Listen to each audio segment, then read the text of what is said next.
Pronto, já está transmitindo.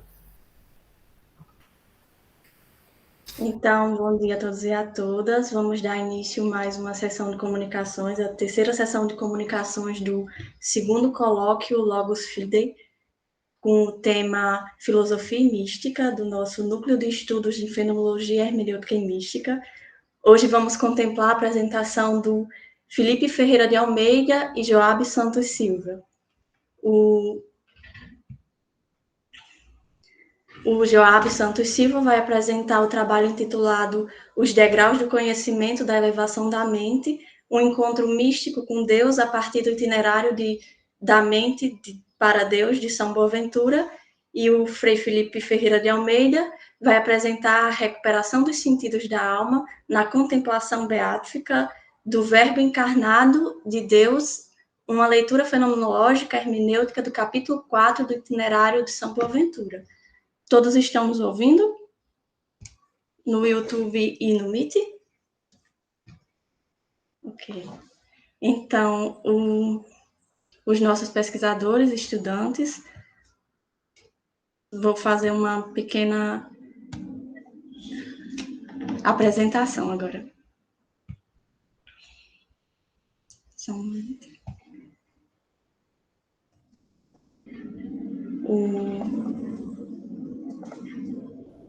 O Joabe Santos da Silva é seminarista da etapa filosófica do Seminário Santo Cura d'Arques, da Diocese de Caicó, graduando do curso de licenciatura em Filosofia pela Universidade do Estado do Rio Grande do Norte, campus Caicó. É membro do Núcleo de Estudos de Fenomenologia, Hermenêutica e Mística, da UERN. Ele tem interesse de pesquisa na filosofia medieval a partir do filósofo São Boaventura e realiza um projeto de pesquisa, PIBIC, em São Boaventura, sob a orientação do professor Marcos Érico, com o tema A Experiência de Deus e a questão da interioridade no itinerário da mente para Deus, de São Boaventura. O título específico do seu plano de trabalho é Deus pode ser reduzido aos transcendentais do ser e do bem, uma leitura a partir do itinerário de São Boaventura. E o nosso querido amigo Francisco Felipe, ele é... Só um momento.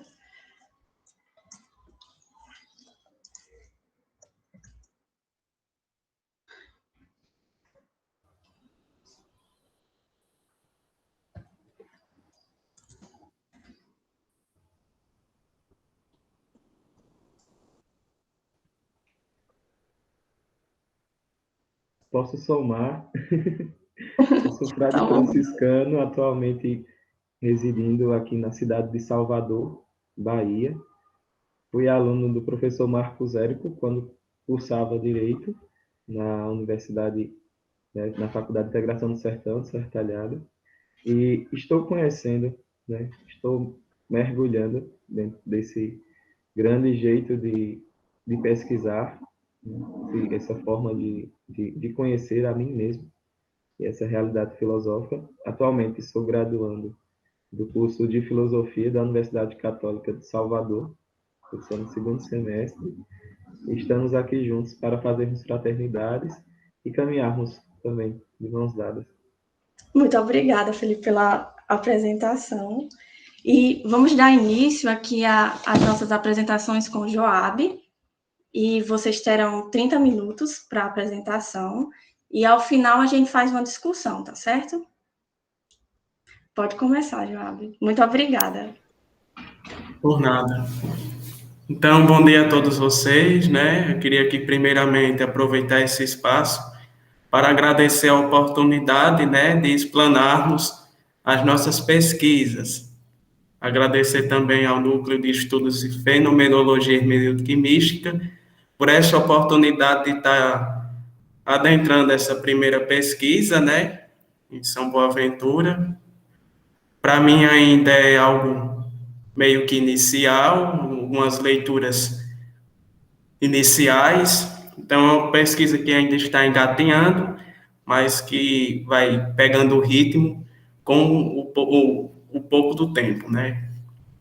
E a minha apresentação aqui é para falar sobre um texto do itinerário, quer dizer, uma leitura hermenêutica, né, da obra Itinerário da Mente para Deus, de São Boaventura, que nela a gente teve a capacidade e, nesse momento, fez uma leitura hermenêutica dela e uma análise de toda a obra e dos 6 degraus de elevação da mente para Deus. O próprio filósofo apresenta, né, no seu texto.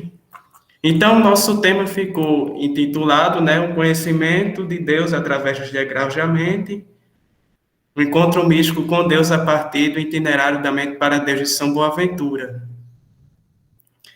Este texto, ele tem a sua particularidade, né, por se tratar da mística, mas também ele faz como que um itinerário, onde o ser humano vai fazer seu caminho de encontro para com Deus, a partir de como? De uma experiência, não é?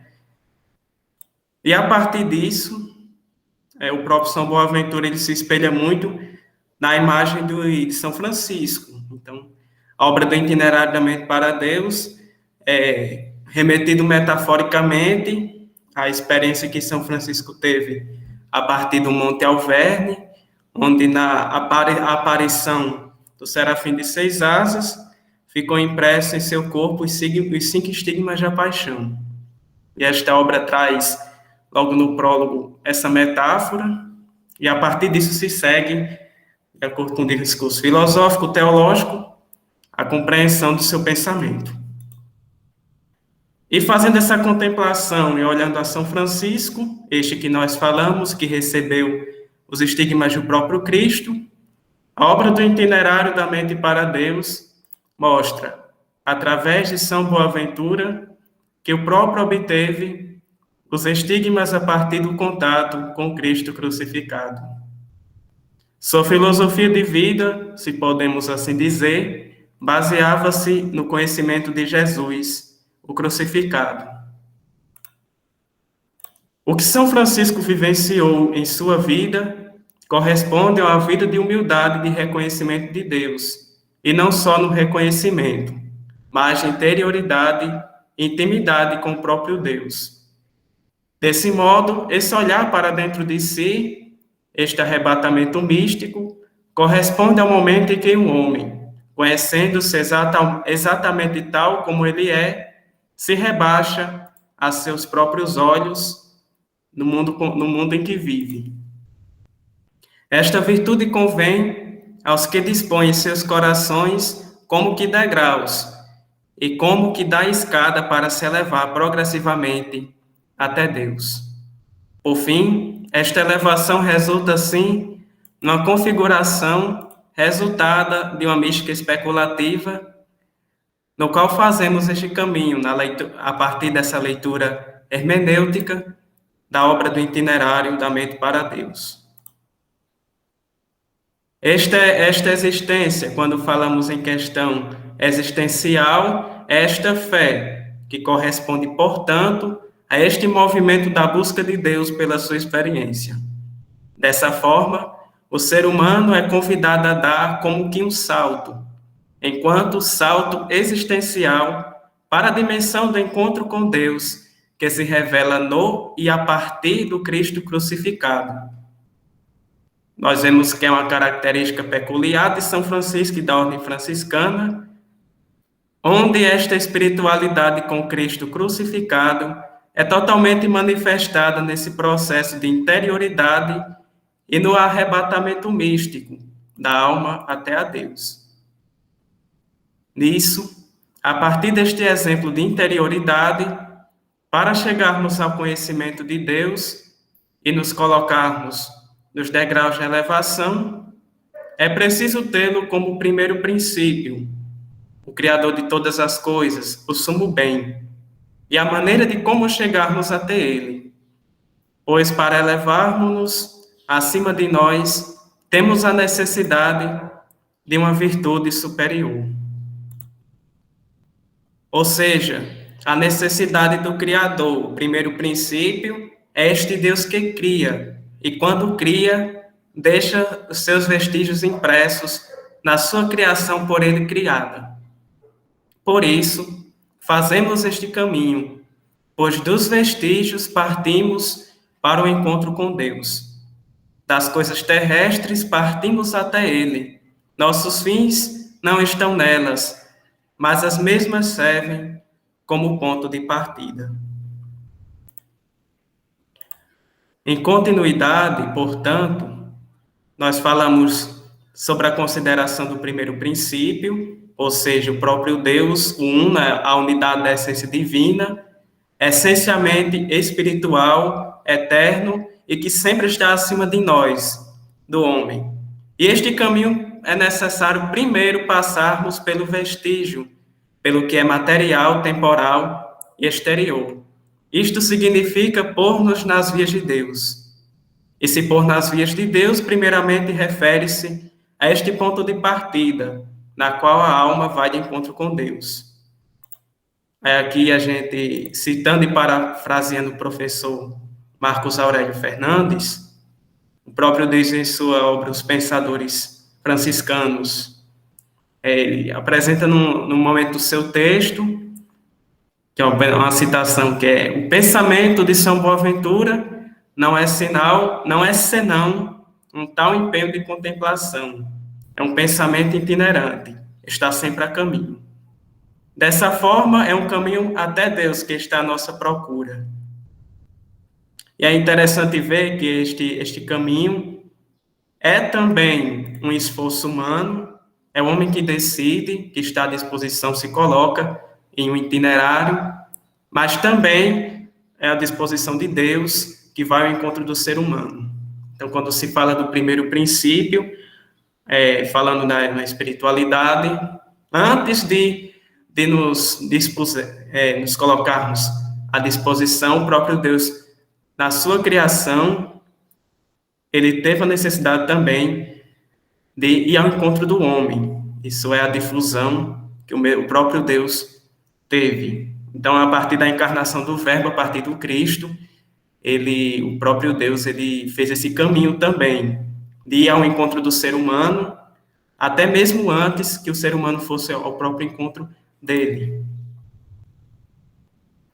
E adentrando assim na contemplação dos degraus, de forma em pequena análise, em seus capítulos ela está organizada em 6 degraus de elevação, que são subdivididos de 3 formas de conhecimento, que o próprio São Boaventura, o conhecimento, é o tríplice conhecimento das coisas exteriores, o que há fora de nós, o que há dentro de nós e o que há acima de nós, que é o ápice da mente. Então, os 3 degraus de elevação, esse é o conhecimento do homem, a partir destas 3 maneiras de conhecimento do próprio Deus, a partir do ser humano, que se desdobra nos 6 degraus de elevação. Na primeira, ela olha sobre as coisas corporais exteriores, pelo que se chama animalidade ou sensitividade, que é os conhecimentos sensíveis. Na segunda, olha sobre si mesma, e por isso se chama espírito, que é dentro da alma do homem. Na terceira, olha acima de si mesma, e então se denomina mente, que corresponde ao 5º e 6º degrau da elevação, quando assim se contempla o próprio Deus. O primeiro degrau da elevação até Deus corresponde ao contemplarmos as coisas universais e exteriores. Deste modo, o conhecimento da mística é preparado já no conhecimento sensível. Com isso, o homem deve estar disponível para percorrer este caminho para chegar até Deus. E, posteriormente, no 2º degrau da elevação, contempla-se de forma mais eficaz a presença dos vestígios do Criador e dos seres sensíveis. Que esta segunda contemplação ainda é superior à primeira, este 2º degrau, pois o primeiro é pelas coisas do universo, e no 2º é como este conhecimento sensível já adentra na mente do homem, aquele que está no conhecimento. E a partir do conhecimento sensível, o juízo opera a partir da percepção e do prazer, ligando à inteligência, Assim, a imagem fica percebida nos sentidos. Com isso, ele ainda, partindo para o terceiro degrau, o doutor Seráfico, ele convida-nos após essas luzes exteriores do conhecimento sensível a fixar o olhar ainda sobre a alma, entrando assim no terceiro degrau da elevação até a Deus, que corresponde também às três faculdades da alma. Então, de forma filosófica, a gente pode compreender que no próprio texto São Boaventura, apesar de se tratar da mística, então ele não exclui o conhecimento filosófico. Então, memória, inteligência e vontade, como faculdades da alma, este terceiro degrau, também estão em conformidade a um conhecimento de Deus a partir da verdade eterna e imutável. A forma de raciocinar também se refere a uma iluminação divina, o mesmo diz. Então, no conhecimento raciocinativo filosófico, o homem também tem essa possibilidade de conhecer o próprio Deus. Porém, o que acontece é que no quarto degrau de elevação, o homem não pode apenas ficar na questão raciocinativa e filosófica e no conhecimento sensitivo dos degraus anteriores. É preciso ainda ter uma restauração pela graça, ou seja, este é o momento em que o intelecto ele vai ter um encontro com a experiência, e que esta experiência não basta não somente o conhecimento filosófico, mas agora é necessário ter uma certa experiência de Deus, um contato com o mistério. Daí começa no homem este processo da mística, desta experiência. Então, em um certo momento de sua obra, acho que é no capítulo 4, se não me engano, ele começa, a partir que vai falar dessa parte da restauração pela graça, o próprio diz, até aqui a filosofia nos ajudou, agora resta nos implorar pela graça, E no quarto degrau de elevação, estas três faculdades da alma são reformadas e restauradas, e os sentidos espirituais do homem são renovados, ou seja, a alma passa a experimentar de Deus. E estas três formas de mudanças se referem às três formas que o mesmo cita com o Dionísio Areopagita, que é purificação, iluminação e aperfeiçoamento. Nestas três, a partir de uma purificação da mente, dos desejos, de uma iluminação, conhecimento da verdade, o homem se aperfeiçoará e este seu desejo pela graça se vai verter em um verdadeiro afeto e um desejo de experiência com o próprio mistério. E a partir disso, a alma do homem, a sua alma, assim, é renovada e pode observar, assim, um certo contato místico com o Criador. A sabedoria divina habita como a casa de Deus, aí ele cita ela se torna sua filha, esposa e amiga, torna-se membro, irmã e co-herdeira de Jesus Cristo, sua cabeça. Tudo isto é obra do Criador, pelos seus meios, pelos seus vestígios, o homem vai ainda neste caminho de retorno, assim até o próprio Deus. Porém, ainda o ser humano necessita ainda de mais 2 degraus de elevação, pois este conhecimento da alma ainda é como que fosse uma experiência, mas o homem assim necessita ainda contemplar este ápice da mente, que é o 5º e o 6º degraus de elevação, que é o conhecimento de Deus acima de nós. No 5º degrau de elevação, ele trata-se do ser como unidade da essência divina. O ato puro, onde todas as coisas nele se encerram, para ele são, e nos textos bíblicos, principalmente do Antigo Testamento, se revela principalmente como o Yahvé, aquele que é. Então, o Deus como ato puro, que todas as coisas estão nele, o ser perfeitíssimo.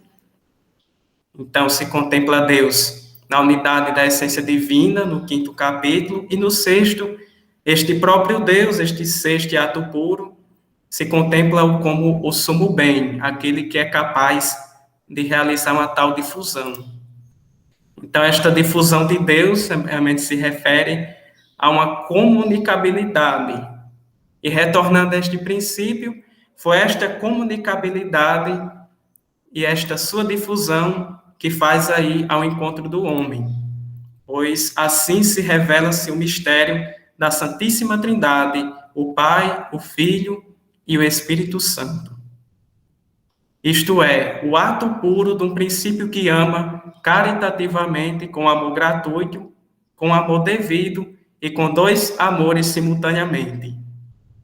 Assim é o próprio Pai, mas que ama e que dá ao seu Filho Jesus Cristo para a salvação da humanidade, e o Espírito Santo, que se encerra todas as criaturas, né? Se encerra todo, que é o que está presente, né?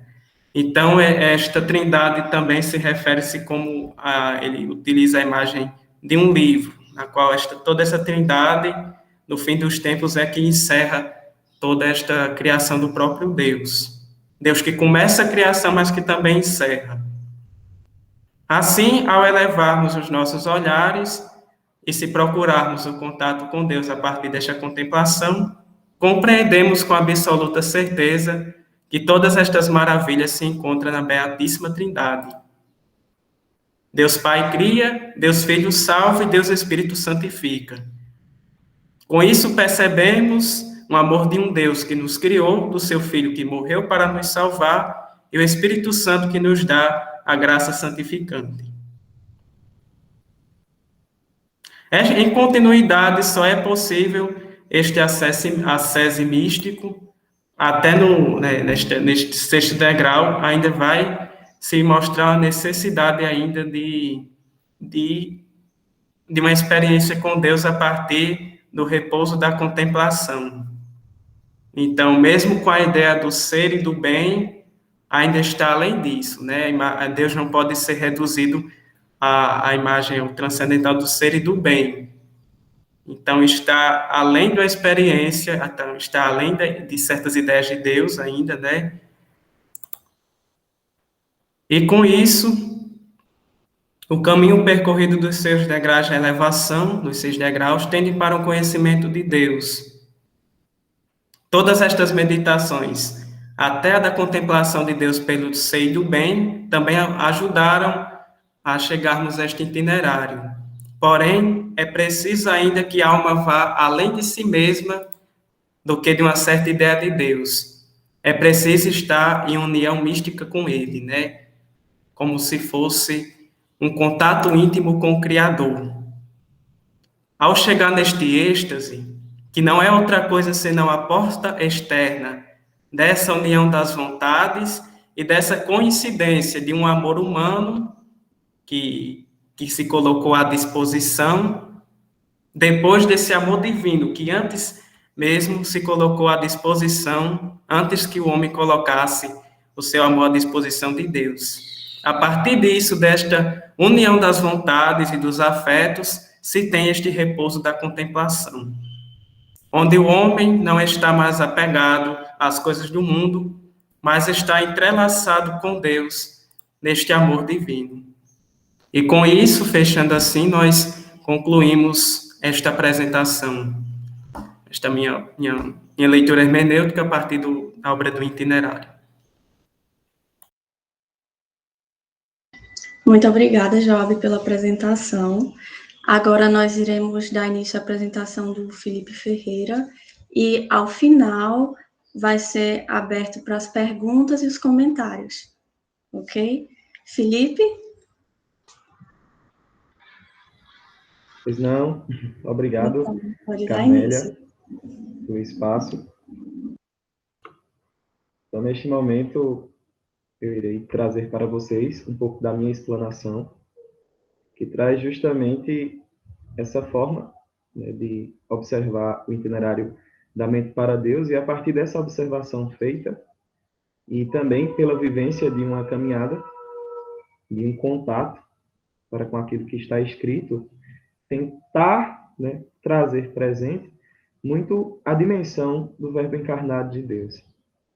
Para nós, dentro de um contexto de filosofia e até de teologia franciscana, a encarnação do Verbo é algo muito caro.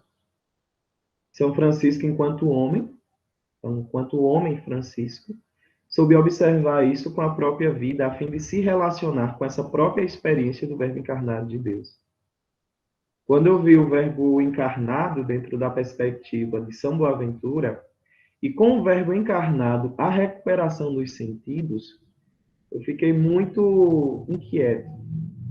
Porque quando eu olhei para o Verbo encarnado na recuperação dos sentidos, eu pude observar essa busca, essa procura pela verdadeira sabedoria, essa busca que nos leva até uma plena liberdade e um contato com Deus, mas não um contato com Deus que me coloca em uma esfera distante, mas pela encarnação do Verbo me coloca dentro de uma dimensão próxima, de contemplá-lo face a face. E é isso que a encarnação do Verbo ela vem fazer dentro dessa perspectiva mística e fenomenológica. Ela vem trazer uma releitura do texto do Itinerariamente para Deus a partir dessa recuperação dos sentidos, como o Verbo que se encarnou e por meio dessa encarnação, por meio de um Deus que sem deixar de ser Deus se torna homem, traz para nós novamente a contemplação beatífica. A contemplação beatífica é justamente a visão que o homem tinha quando ele estava no paraíso. Quando o homem estava no paraíso, ele conseguia enxergar a Deus, perceber a Deus. Mas por meio da decorrência do pecado e da queda do próprio homem, Deus que utiliza-se, né, de toda a história da salvação para que o Verbo se encarne.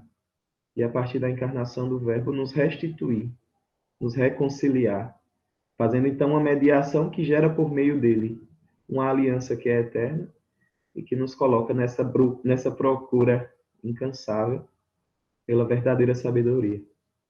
Não uma procura meio cética, né?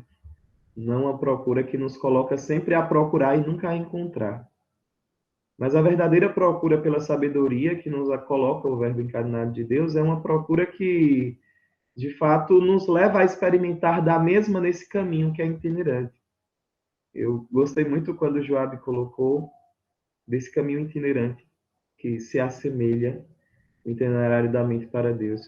E é assim que eu enxergo. O caminho itinerante é uma revelação dos próprios saberes que se dá neste caminho. Um caminho que não nos acomoda e que não nos conforma na autossuficiência de mim mesmo, do ser eu. Mas é um caminho que nos faz, por meio dele, desmiuçar a nossa essência, a nossa alma, o nosso perceber a Deus. E por meio de Deus, né, uma relação que não se dá tão somente nessa verticalidade obstruída, né, como São Boaventura vai falar, e aqui eu vou descrever, não uma verticalidade por meio de uma escada que foi quebrada. Muitas vezes o homem, dentro da sua história, tentou subir essa escada que estava quebrada, e ele não conseguiu chegar até Deus, porque a escada foi quebrada. Quando o Verbo se encarna, essa escada, ela se compreende de forma vertical, mas também horizontal. Para chegar ao Deus que é transcendente, que está acima, é necessário percorrer uma escada, me perdoem pela alegoria, uma escada vertical, que nos coloca em contato com o próximo. O homem decaído, né? O homem que cai, sozinho ele não consegue se levantar. Mas quando o Verbo em forma de homem, quando Deus humanizado segura na mão do homem, ele nos compreende essa relação ampla que se dá por meio do outro. Então, nos compreende que para chegar a Deus é preciso horizontalizar a essência, a vida. Por meio desse horizonte, compreendermos novamente uma nova escada que por Cristo foi restaurada. E assim, vamos recuperando, né, os verdadeiros sentidos da alma. E a partir da recuperação dos verdadeiros sentidos da alma, vamos conseguindo penetrar novamente dentro de nós mesmos a contemplação da alma. a fim de quando ela, dentro de si própria, consegue se perceber, se tornar plena, ela consegue chegar até Deus. Então, dando início à minha exposição oral, a partir do que eu escrevi, do que eu me detive a rezar e a refletir, gostaria de dizer que a minha escrita ela foi por meio de uma crise de mim mesmo. Eu acredito que quando eu comecei a ler, de fato, o itinerário, a fim de produzir algo a partir dele, eu me vi muito confuso a partir de uma perspectiva existencial, da qual, quando me detenho a fazer, né, essa experiência com o próprio Verbo encarnado de Deus e ver como São Boaventura vai apresentá-lo, não tem como não entrar em uma crise. E que bom que nós, né, podemos entrar em uma crise que de fato nos edifica, nos constitui. É por meio da crise que nós crescemos.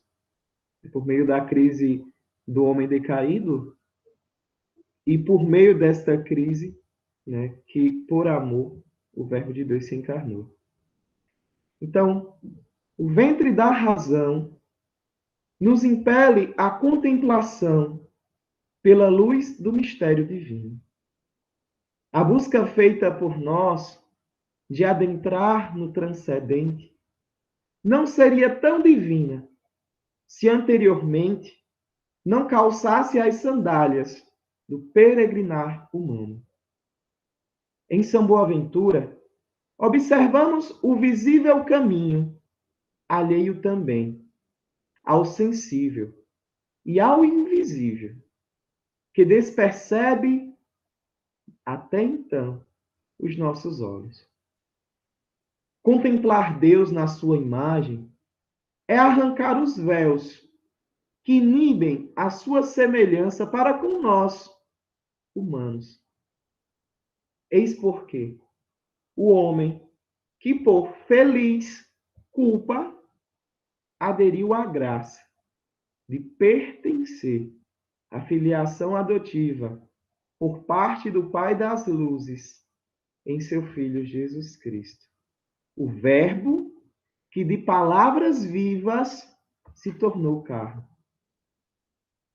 Esta contemplação que nos foi dada supera qualquer outra, não podendo esta ser vivida senão na própria alma do próprio ser homem, a fim de que, abrindo parênteses, podemos contemplar o primeiro princípio, não só passando pela nossa alma, mas também na nossa alma. Fecha aspas, né, parênteses. Uma vez que dispersos pela distração oriunda das preocupações da vida, somos afastados da capacidade de contemplar a Deus na nossa própria alma, pela proximidade do mesmo para conosco. Não será pela memória, assim nos fala Boaventura, que iremos alcançar dada meta. É na memória, pois, que residem as paixões mais severas, que projetam no inconsciente a imaginação descontrolada e irrepreensível. Por desgraça, caímos no pecado e, pela graça, fomos imersos na luz da verdadeira sabedoria. Neste primeiro colóquio dessa minha percepção do itinerário da mente para Deus, que tange esse capítulo 4, eu gosto muito de perceber como esse agir de Deus, por meio da graça, impele a própria culpa do homem, como algo que de desgraça passou a se tornar graça. Como a sabedoria de Deus vai muito mais além da nossa que nos conformava, da nossa que nos conformou, a uma realidade e a um estado de pecado que não tinha mais jeito. Mas como que isso fosse percalço para a graça veio por meio do Verbo, e que feliz foi a nossa culpa de termos pecado, a fim de que o Verbo chegasse, se encarnasse e nos elevasse novamente à contemplação de Deus. É a alma que foge, é o homem que peca e é expulso. E continua a procurar Deus que foge e que se apresenta. Assim nos fala Boaventura. Ora, quando alguém caiu, seguramente há de ficar onde está. Caso um outro não lhe der a mão e não o ajude a se levantar.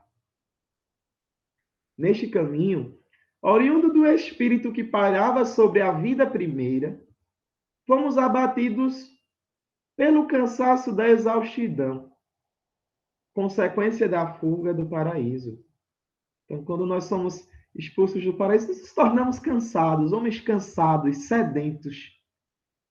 Visto o cansaço que se tornou, pela nossa necessidade humana, uma sede ardente. Como princípio da necessidade da primeira contemplação das coisas reais como elas são, da exterioridade. E esse princípio da necessidade foi a urgente vontade de beber água. Simplesmente água. Certos nós, de que foi pelo dileto ventre materno que preservou a vida encarnada, que escorreu a mais casta e imperecível fonte de água cristalina, nascendo pela necessidade humana, a vontade divina, o Verbo encarnado de Deus, Jesus Cristo. É este que nos ajuda a levantar e sacia em nós o desejo de uma sede ardente, que anseia pela água que é eterna, e não nos condiciona mais à sede, que era eterna, até a chegada eminente do dia da graça. A saber, nossa alma nunca seria capaz de reerguer-se, pois estava absorta das coisas sensíveis, assim expressas Boaventura, visto até então que fomos impedidos de contemplar a verdade na própria alma. A própria verdade, tomando forma humana em Cristo, não se houvesse tornado a escada, que repara a antiga escada quebrada pelo pecado de Adão. O Cristo, enquanto Verbo encarnado de Deus, nos elevou a estas coisas muito maiores daquelas que estávamos conformados, acomodados. É nele que contemplamos essa verdade, que em si a própria sabedoria. Contudo, o homem é sócio, cuja companhia, a nossa companhia muitas vezes, é a ignorância do próprio erro, que se delimita a subir uma escada que foi quebrada por ele mesmo. Uma verticalidade incapaz de chegar à face beatífica de Deus.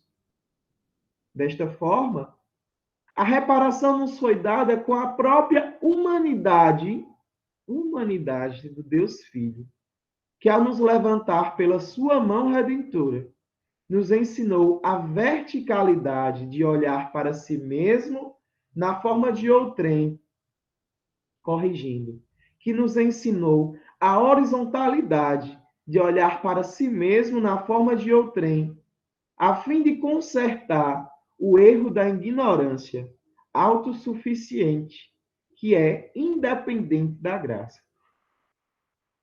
Então, aqui eu apresento justamente como o homem, por meio de Cristo, consegue chegar à verdadeira sabedoria, Deus, a plenitude.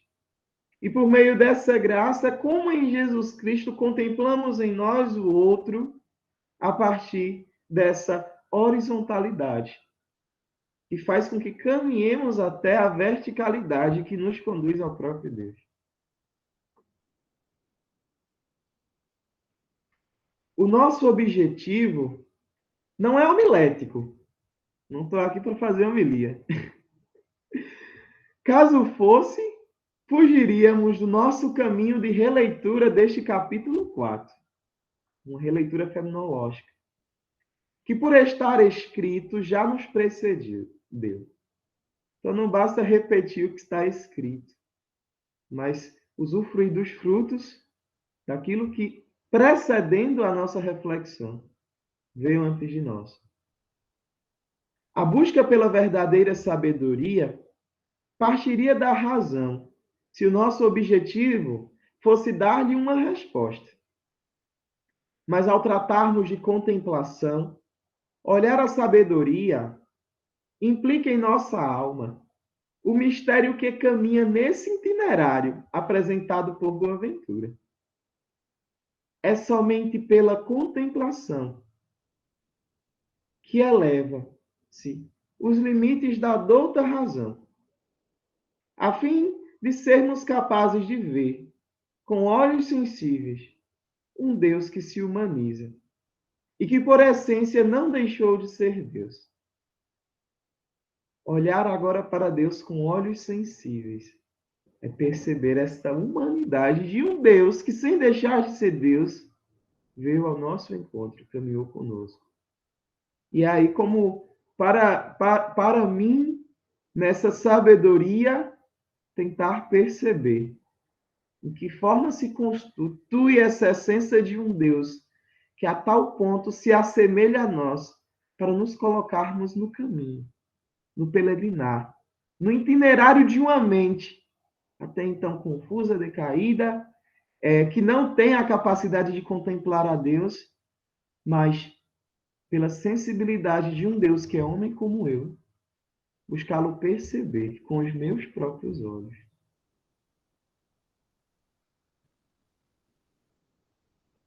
Este Deus que se humaniza e que por essência não deixou de ser Deus. Em sua ascese, este Deus, este Verbo, viveu plenamente o esvaziamento, em que implica a abnegação do homem que renasce e que, por nascer, tudo perde, neste nada possuir, que se tornou ganho para nós. Na loucura de Deus, na loucura desse Cristo, né, para nós, uma visão de loucura para ele não é, mas para a nossa compreensão, uma loucura de um Deus que, desde que se encarna, contradiz todos os paradigmas da nossa compreensão humana de poder, de Deus, de transcendente. Até então, acostumados com o Deus dos palácios, com Deus dos grandes templos, com Deus em uma perspectiva muito distante, a humanidade em si se torna confusa a perceber um Deus que, em forma de menino sensível, encarna por meio do ventre de uma mulher e se torna um sinônimo de loucura para o mundo. Loucura essa que nos compreende na própria limitação do ser homem uma nova imagem, uma nova experiência do ser Deus. E aqui para mim é muito interessante perceber como se deu, como se dá esse processo de esvaziamento do próprio Verbo, do próprio Jesus Cristo, que abnegou da sua condição de ser Deus, abnegou da sua natureza divina a fim de se esvaziar e assumir a nossa condição, esvaziando-se de si mesmo, daquilo que ele era, tornou-se homem como nós. E nisto me coloca o homem no sentido filosófico, o filósofo como aquele que precisa esvaziar-se constantemente para alcançar a sabedoria. Porque se o filósofo já sabe de que adianta a busca, o Verbo vem nos ensinar que para sermos homens que pensam, que experimentam da graça, da sabedoria, do saber pulsante pela verdade, devemos, antes de tudo, se esvaziar para nada possuir. Que algumas passagens, né? O homem não tem, o filho do homem não tem nem onde reclinar a cabeça. Ele não possui nada e não quer que levemos nada pelo caminho. O peregrino russo, o homem do deserto, o filósofo, aquele que seja, para alcançar a sabedoria, para alcançar a verdade. Deve, antes de tudo, se esvaziar. E como é um homem vazio, no sentido alegórico, nada possui. E por nada possuir, e por ter se esvaziado, recebe tudo, compreende tudo, e se torna sensível, tal qual o Verbo, àquilo que estava em nós, aquilo que precisava ser restaurado.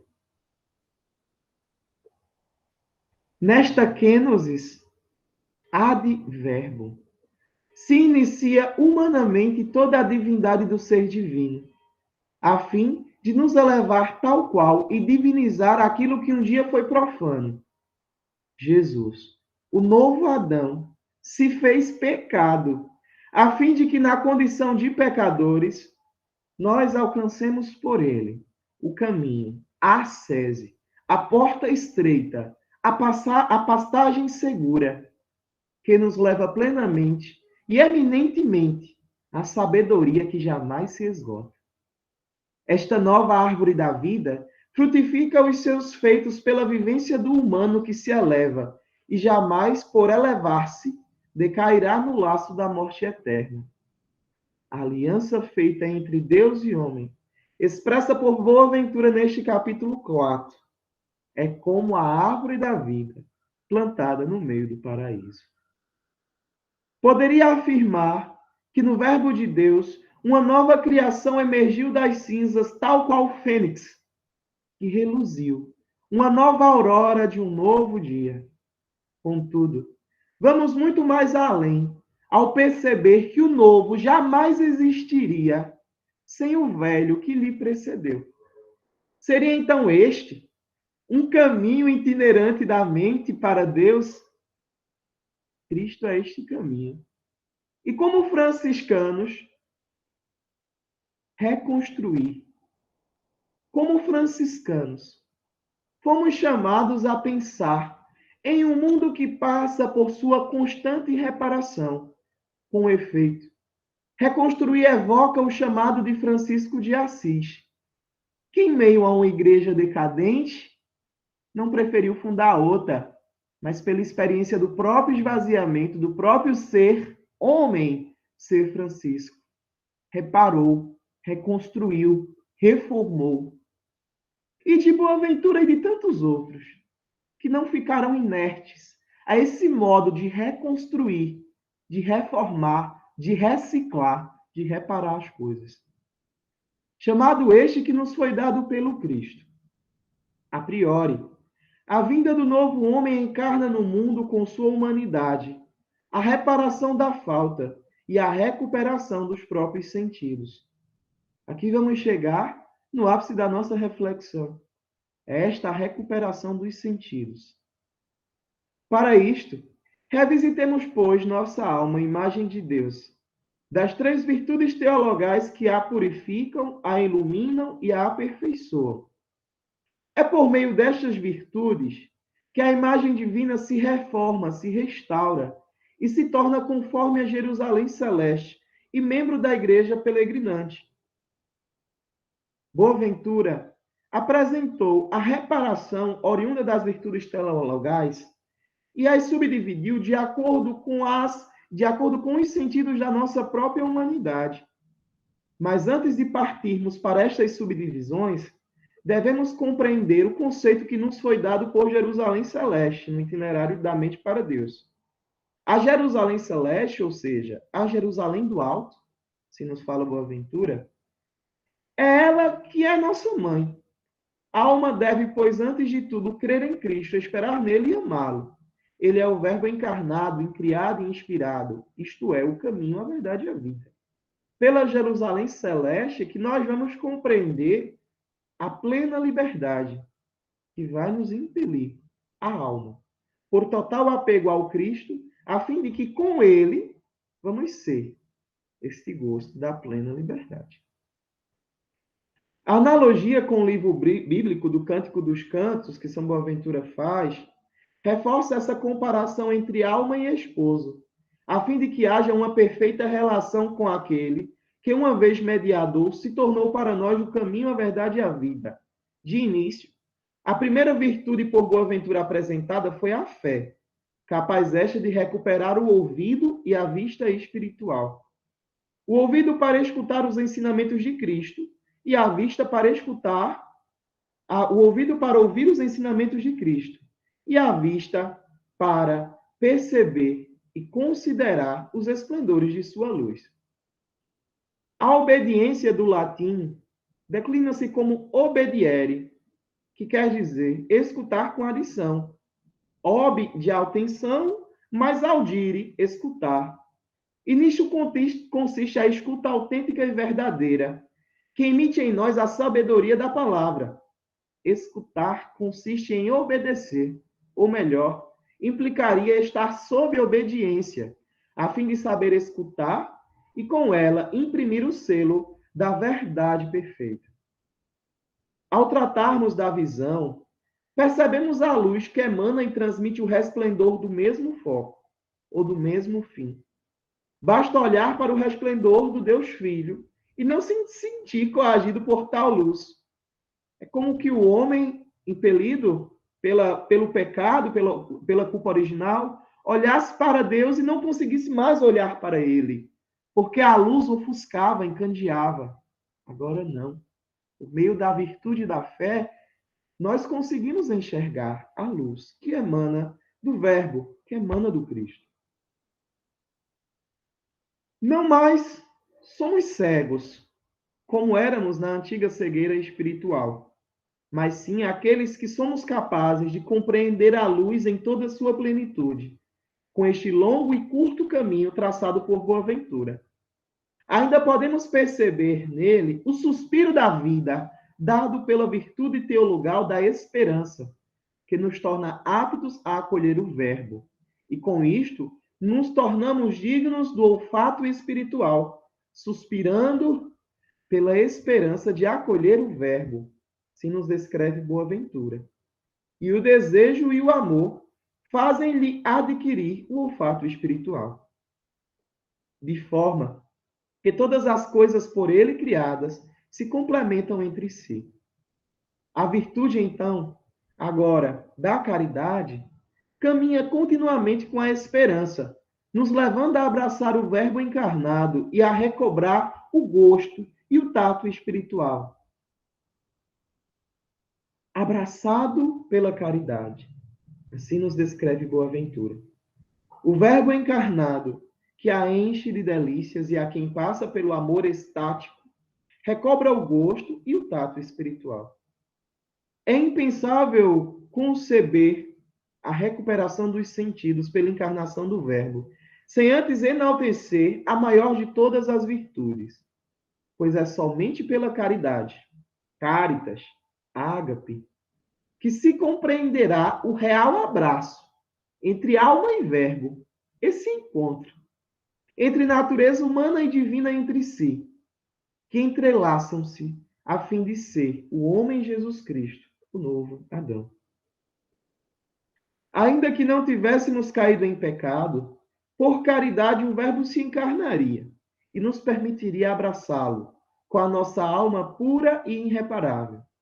Contudo, a alma já alheia e recuperada dos sentidos pode permanecer plena.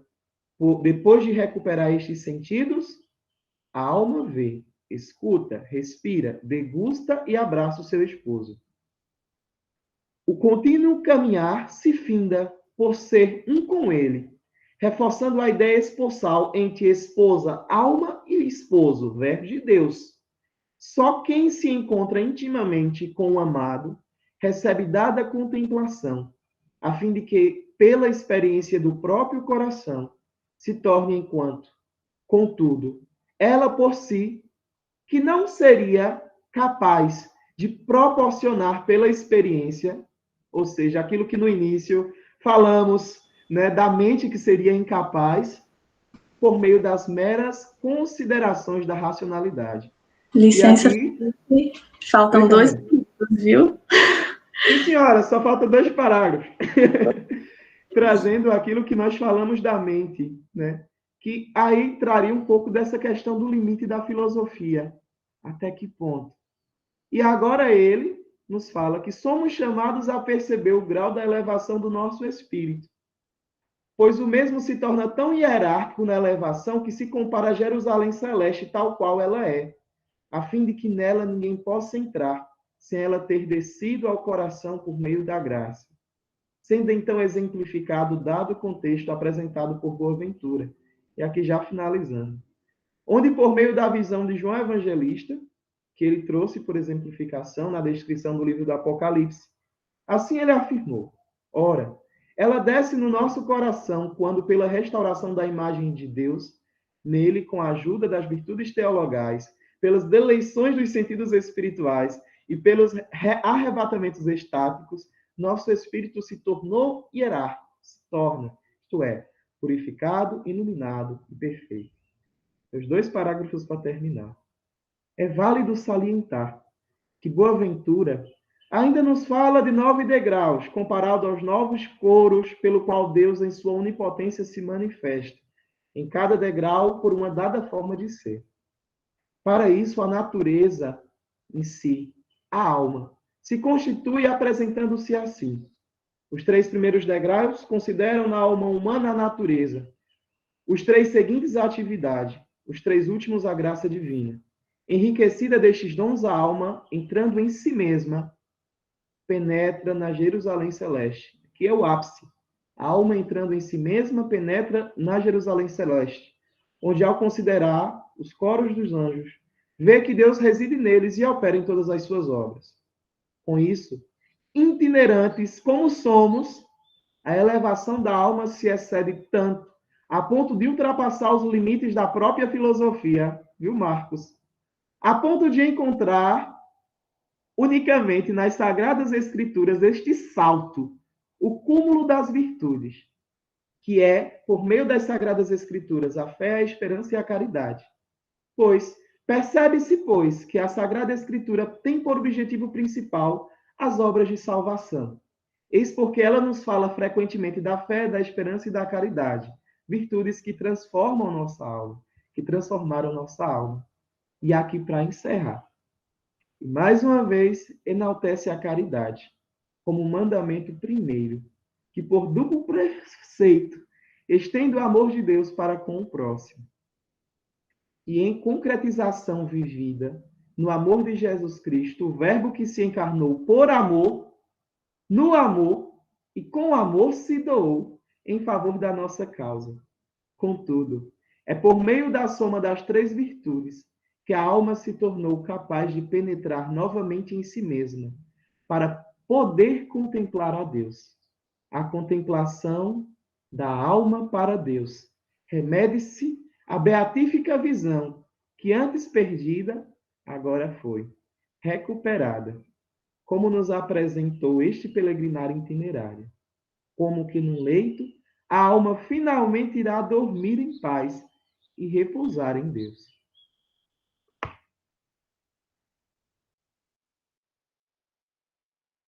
Bom, primeiramente eu gostaria de parabenizar tanto o Felipe quanto o Joab pela apresentação e partiremos para as perguntas do público agora. Algum comentário ou pergunta no YouTube, Matheus?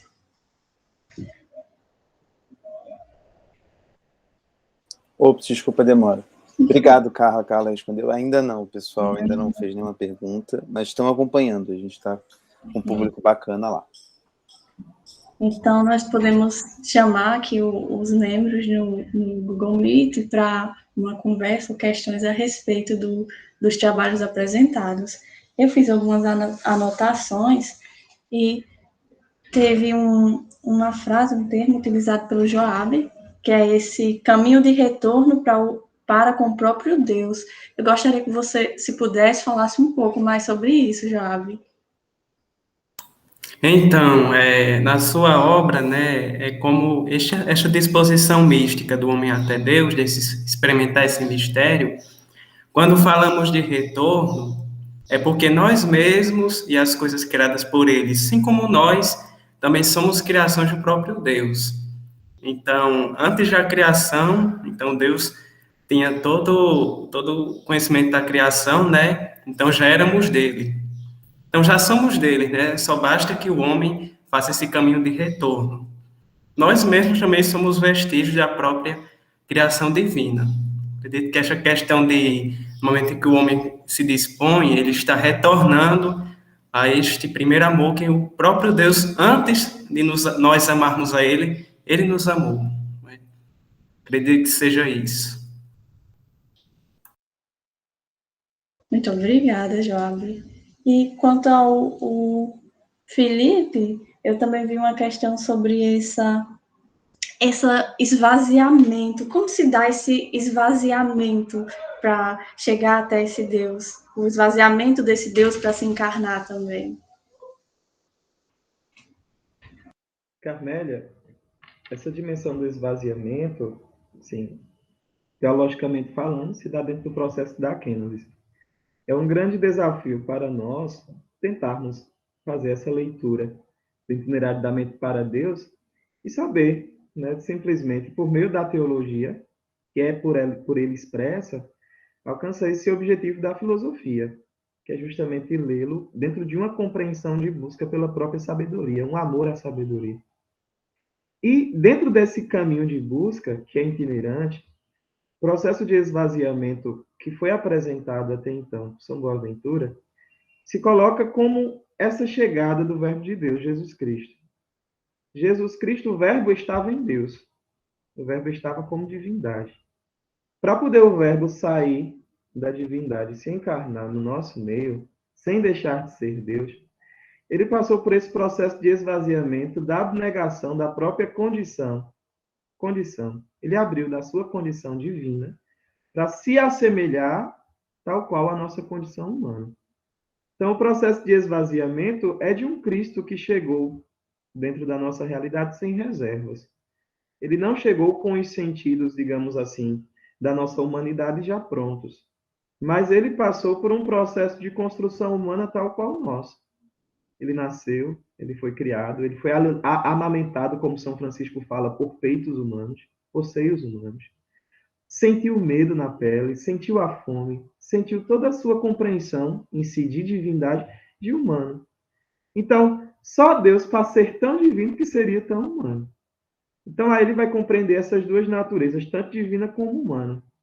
E nós, ao observarmos esse processo de esvaziamento, somos chamados a se esvaziar com ele, a fim de chegarmos à plenitude da sabedoria.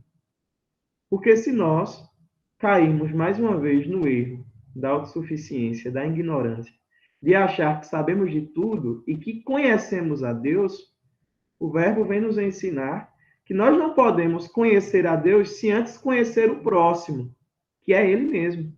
Jesus é o nosso próximo, nosso irmão, nosso mediador. Então, se esvazia-se de uma antiga visão de Deus, de uma antiga compreensão da divindade, a fim de que, com uma nova experiência, o meio do caminho que é apresentado pelo Verbo, que reforma em si os sentidos, né? Nós somos agora capazes de caminhar conforme a busca da plena sabedoria, a busca, né, do próprio conhecimento. Inerte, né? Inerte, a nossa razão.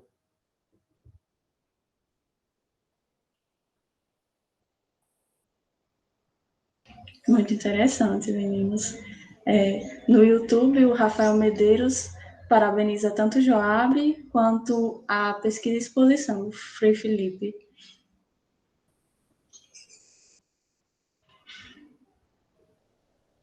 Vamos dar mais alguns minutinhos para ver se surge alguma pergunta no YouTube, ok?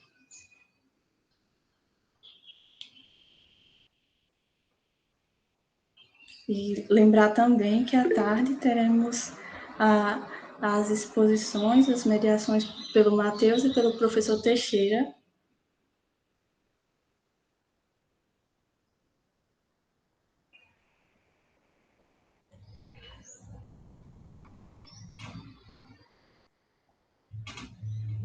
Mais algum comentário ou pergunta por aqui? O Joab, o Felipe?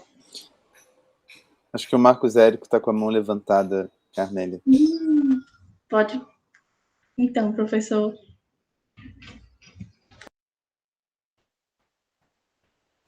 Bom dia a todos e a todas. Né? Na verdade, é apenas uma observação, né? E queria que os meninos falassem um pouco. Primeiramente, assim, externasse minha alegria, né, e satisfação de ver dois alunos, né, que estão iniciando a leitura de Boaventura, pelo texto escrito, né? Eu gostei muito, né, de ambos os textos escritos, assim, bem elaborados, né, bem, né, com esse rigor da academia, né, assim, na busca desse rigor da academia e ao mesmo tempo com a clareza, né? E até fico também feliz aí por perceber o desenvolvimento intelectual do Frei Felipe, né? Já corrigi prova dele lá no curso de Direito, então vejo que há um salto de qualidade grande. Né? Eu só queria fazer uma observação, né?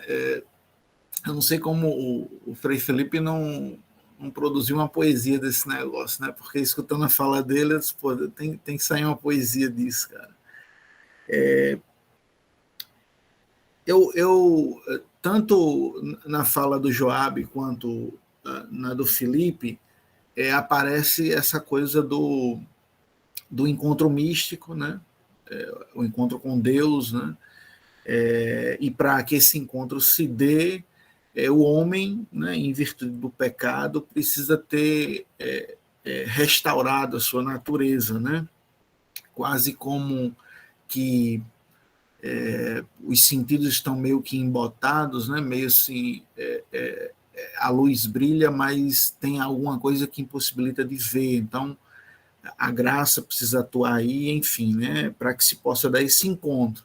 Agora, o encontro é sempre entre duas pessoas, né? Então, Deus vem ao encontro do homem, né? Deus procura o homem através da encarnação do Verbo, né?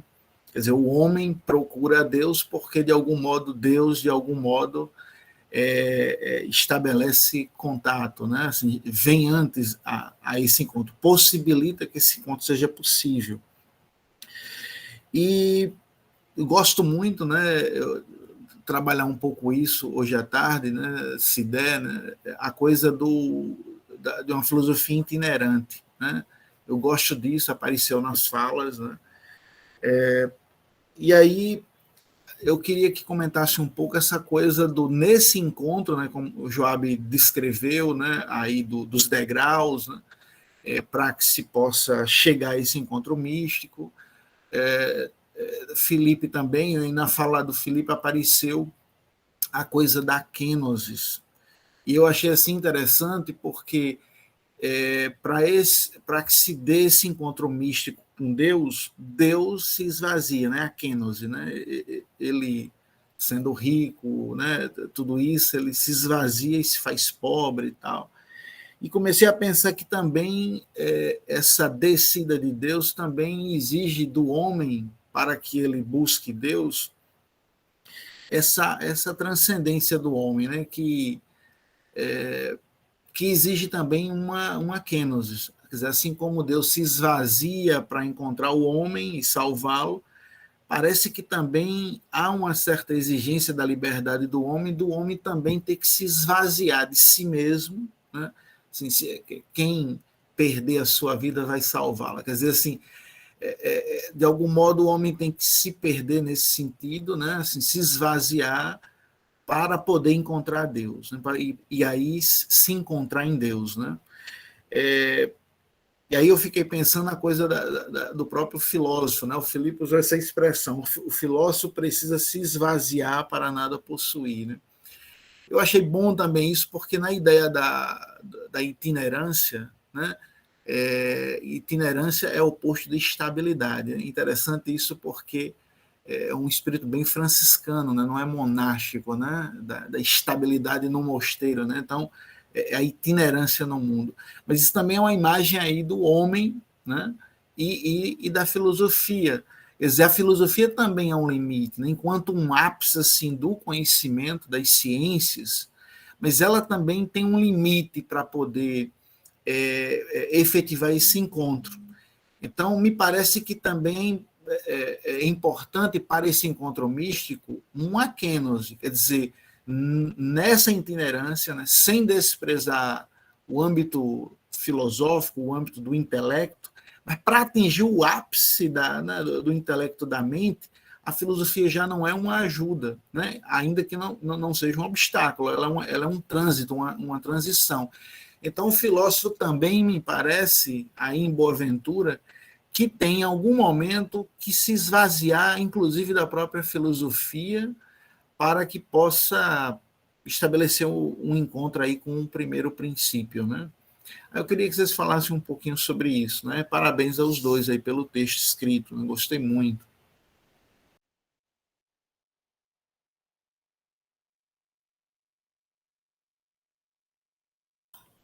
Assim, sobre esta questão, né, a partir do que, quando o homem se dispõe e entra nesse contato, na minha leitura, né, quando a gente chega, até o professor agora disse, não é? Quando a filosofia, até certo ponto, colabora para o conhecimento de Deus.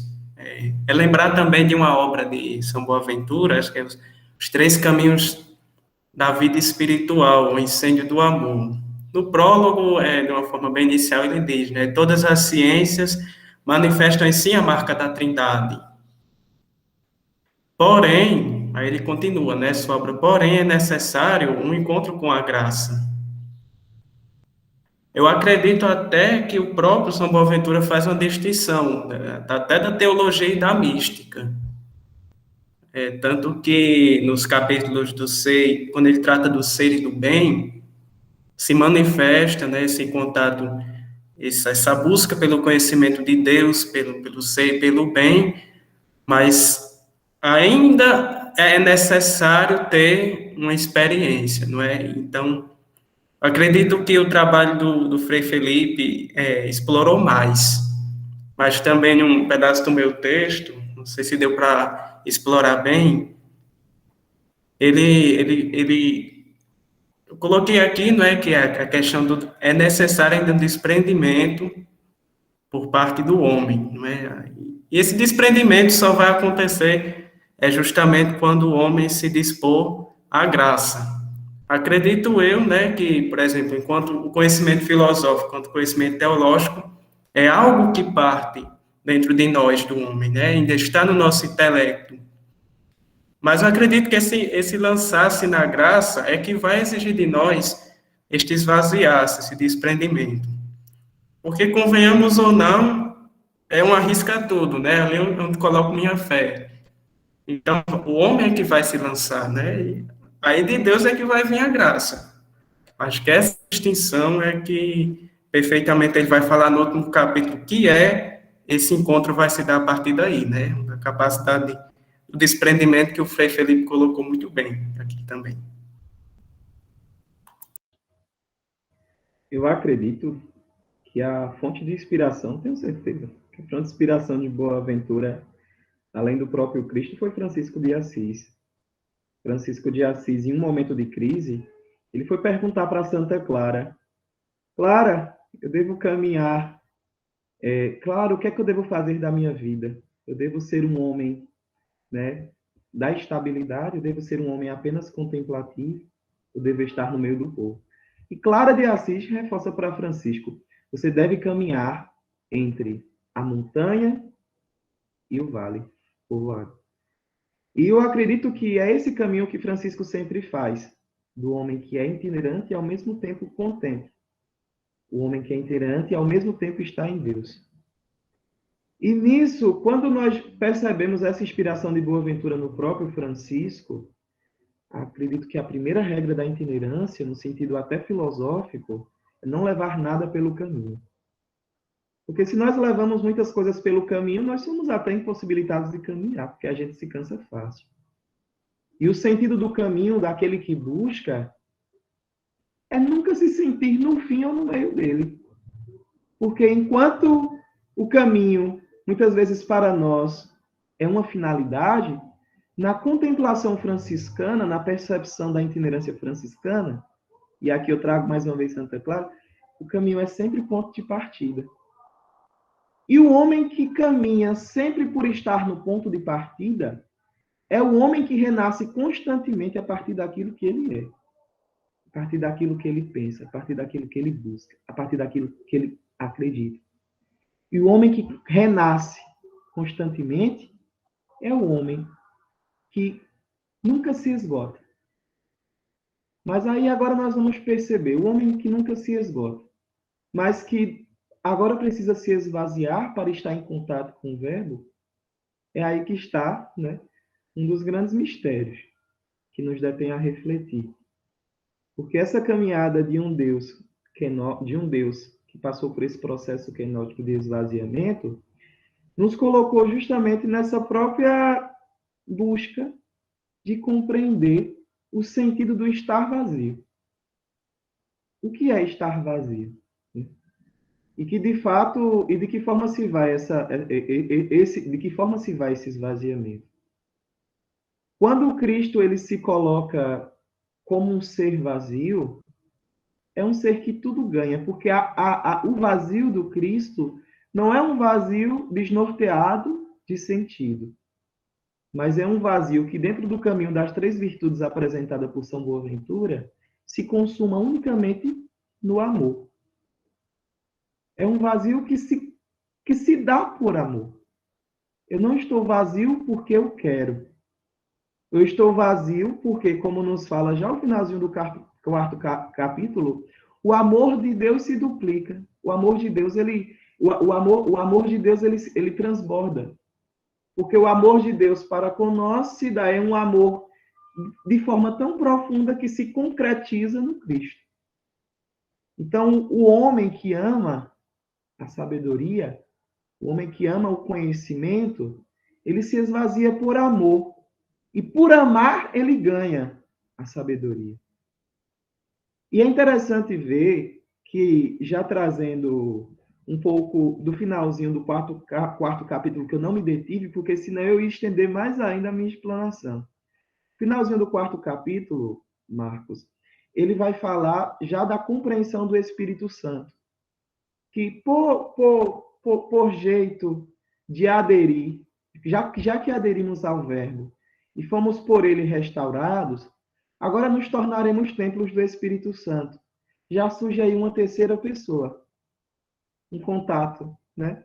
Já surge uma terceira pessoa, que em forma de terceira pessoa, uma comunidade perfeita, que termina por não ser excludente. Então, aí eu acredito que Boaventura já começa a desdenhar essa percepção do ser trinitário, né? Do Deus que é Pai, do Deus que é Filho, e agora de um Deus que é Espírito Santo, que por ser um só Deus, cada um possui a sua natureza, cada um possui a sua essência, o seu jeito de ser. E o ser comunidade perfeita não parte de relações excludentes. Só eu e o outro, e acabou-se.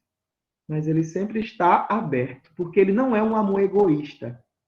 Não é um amor só meu e seu, mas é um amor que está sempre aberto a se doar.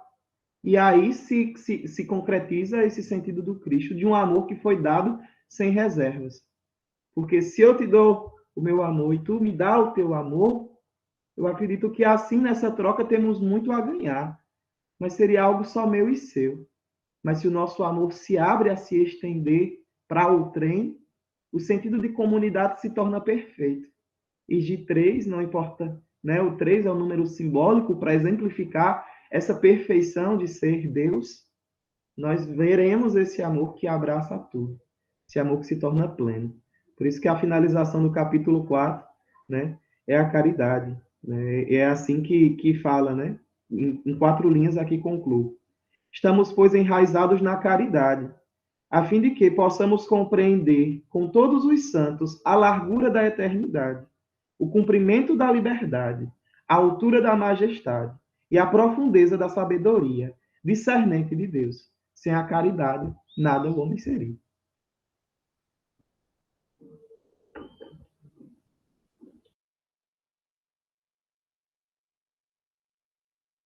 Meninos, estou encantada com as falas de vocês.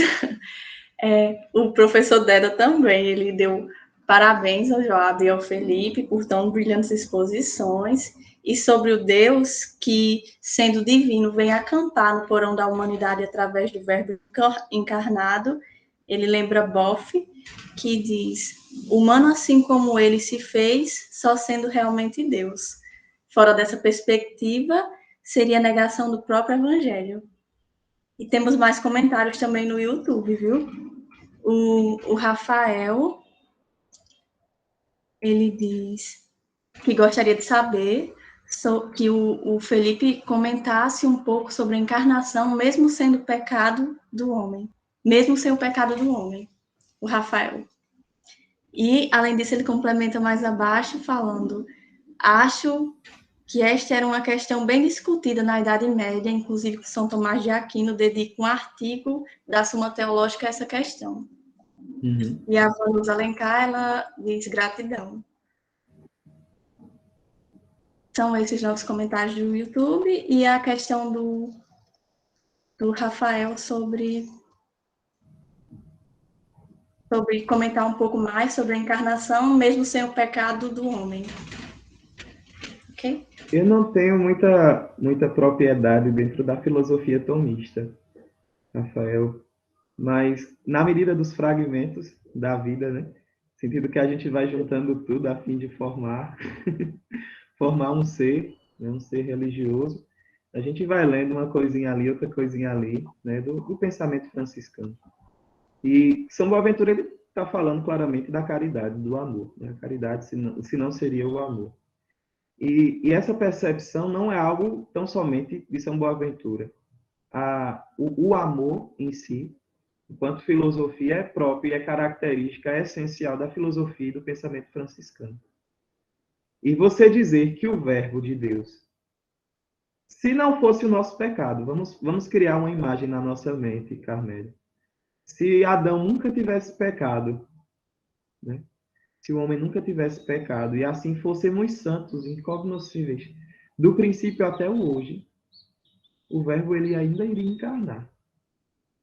Porque na compreensão de Duns Scotus, que é outro pensador franciscano, fala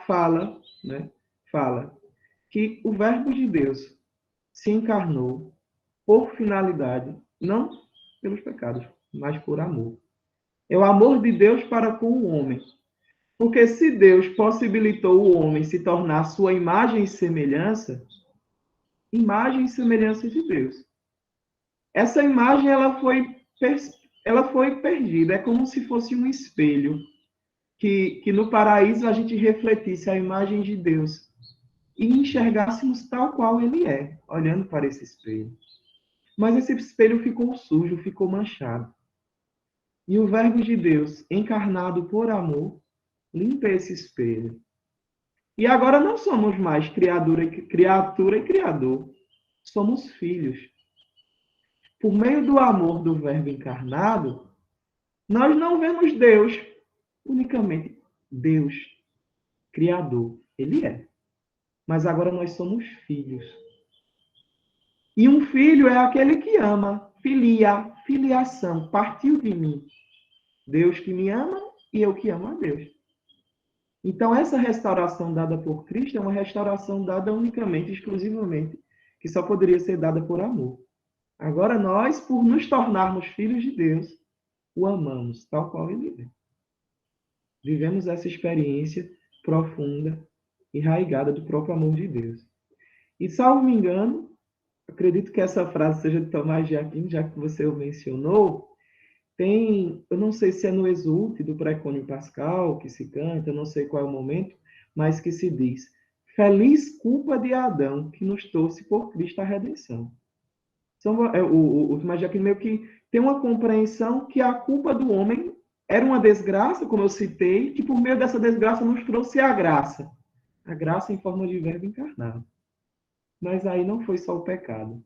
Para nós pensarmos como pensadores franciscanos, devemos acreditar que, independentemente do pecado e da culpa, a finalidade de Deus é nos amar e nos permitir, né, neste ser amado por Ele, amá-lo também, tal qual Ele é.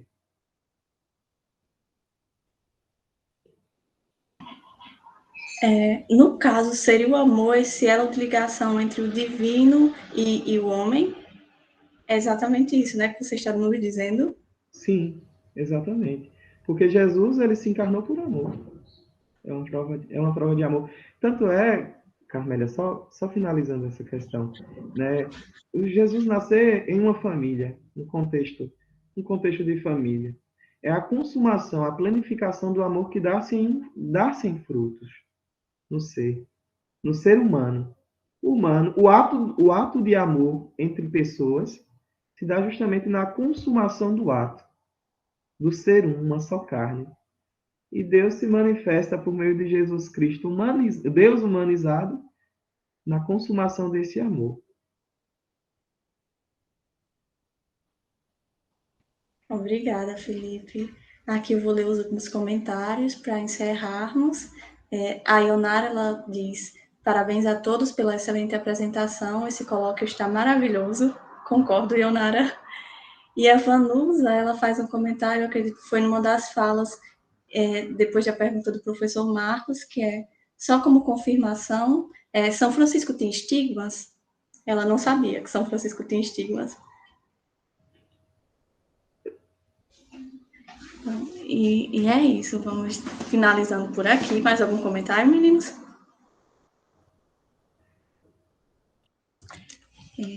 Mais à tarde, nós teremos a mediação com o professor Dr. José Teixeira Neto e também com o Matheus Schmaelter. E por hoje é isso. Agradeço a todos que participaram, que estão comentando, que estão interagindo com a gente. E até à tarde.